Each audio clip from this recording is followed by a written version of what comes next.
Wake up, he shouted. They're digging us out. Mrs. Fox was wide awake in 1 second. She sat up, quivering all over.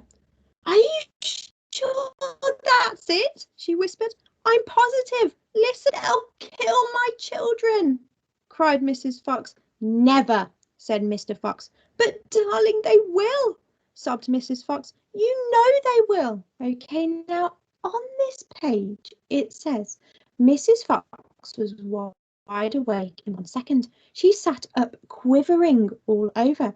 Now, we know that Mrs. Fox is probably quite scared, quite nervous, because she's just heard that the farmers are digging them out of their home, and she wants to help protect herself, Mr. Fox, and her children. So she's quite scared. So therefore, we can, by looking at the context of the word, what's around it, we can work out that quiver probably has something to do with her being scared.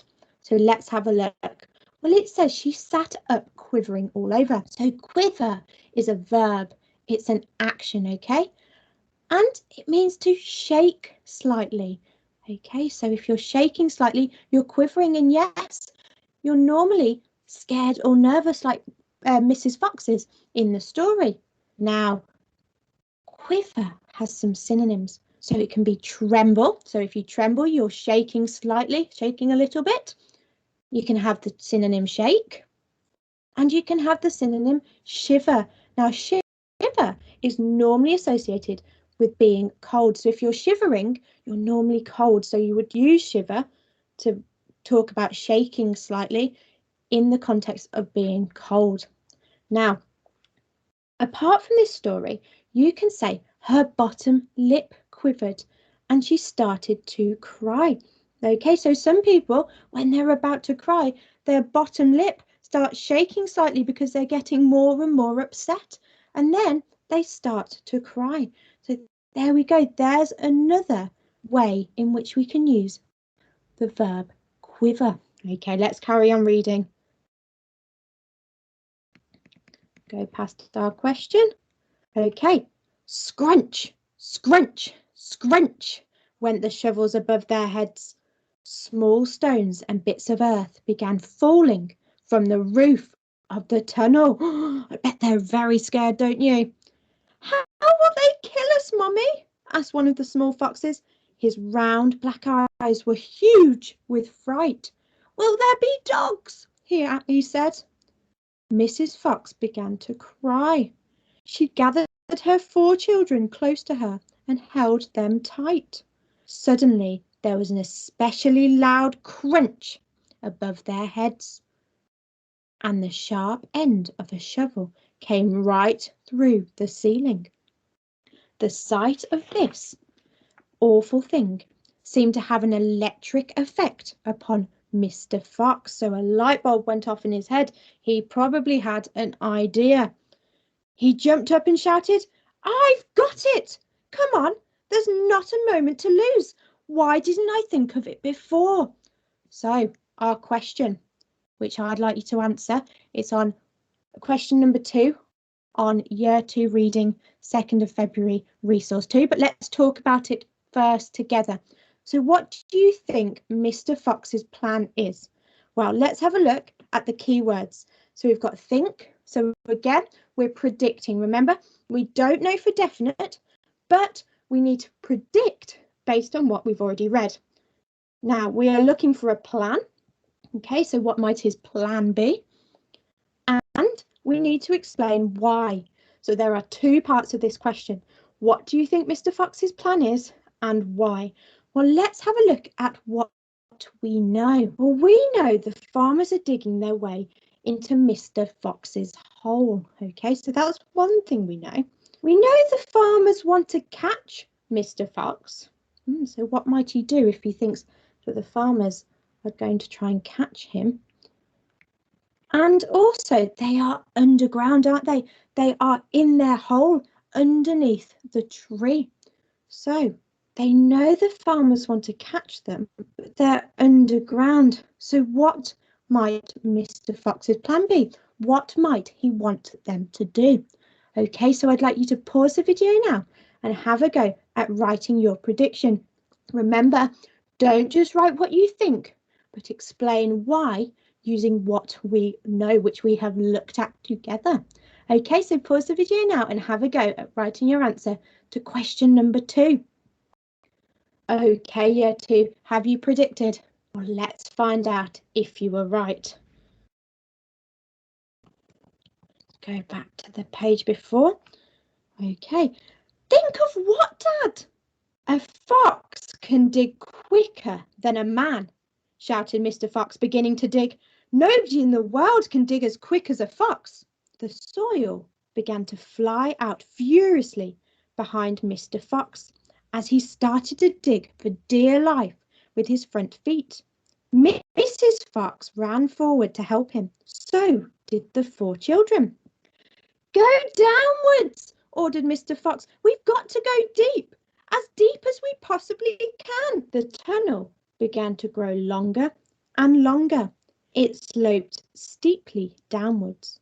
Deeper and deeper below the surface of the ground it went.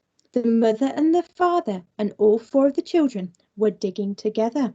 Their front legs were moving so fast you couldn't see them, and gradually the crunching and scraping of the shovels became fainter and fainter.